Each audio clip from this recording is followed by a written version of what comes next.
Une maison passive. Mais qu'est-ce que c'est? De conception bioclimatique, une maison passive se nourrit des rayons du soleil afin d'en conserver sa chaleur. C'est pour cela que son terrain de construction doit être orienté au sud et sans masque solaire, afin de profiter d'un maximum de lumière et de chaleur, grâce au brise-soleil motorisé côté sud. Ceux-ci assureront le dosage du soleil dans la maison, été comme hiver. D'architecture simple et la plus compacte possible afin d'éviter les déperditions de chaleur, la maison passive, avec son isolation performante sans pont thermique, conservera une température agréable et constante dans toutes les pièces, quelles que soient les saisons. De plus, son isolation sera complétée par une étanchéité à l'air performante et durable. Ainsi, en hiver, la chaleur ne s'échappe pas et en été, le chaud ne s'infiltre pas.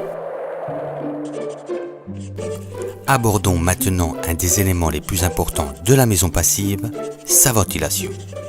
Mais pourquoi ventiler? Pour que les occupants puissent respirer, évacuer les polluants et les mauvaises odeurs, et que le bâtiment reste sain sans humidité ni moisissure. Pour ventiler une maison, il existe 3 méthodes. La première consiste tout simplement à ouvrir les fenêtres afin de ventiler les pièces de la maison. Vous comprendrez aisément les inconvénients qui en résultent. Courant d'air, air froid en hiver, air chaud en été, poussière et pollen et bien sûr les nuisances sonores extérieures. La deuxième méthode, la plus courante actuellement, est la ventilation avec une VMC simple flux. Cette méthode consiste par des ouvertures au niveau supérieur des fenêtres et une ventilation à créer un courant d'air permanent, afin de renouveler l'air et d'évacuer les polluants de la maison. Plus performante que la méthode précédente, ses inconvénients sont sensiblement les mêmes. La présence de courant d'air, un apport d'air froid en hiver et d'air chaud en été, les poussières et pollens sont toujours présents. Quant au bruit extérieur, il reste audible.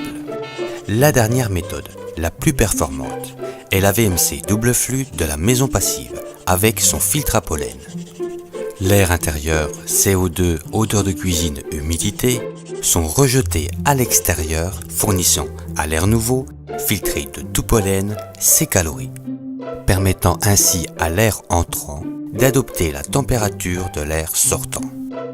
Fini les courants d'air, plus d'air froid en hiver, ni d'air chaud en été, plus de poussière ni de pollen, et bien sûr plus de bruit extérieur. Grâce à tout ce que nous avons vu précédemment, la maison passive est sans chauffage principal.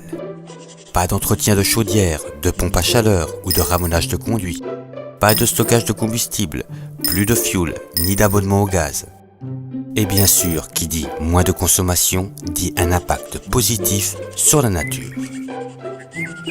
Une maison sans chauffage principal, confortable, économe, en adéquation avec la nature et ses occupants.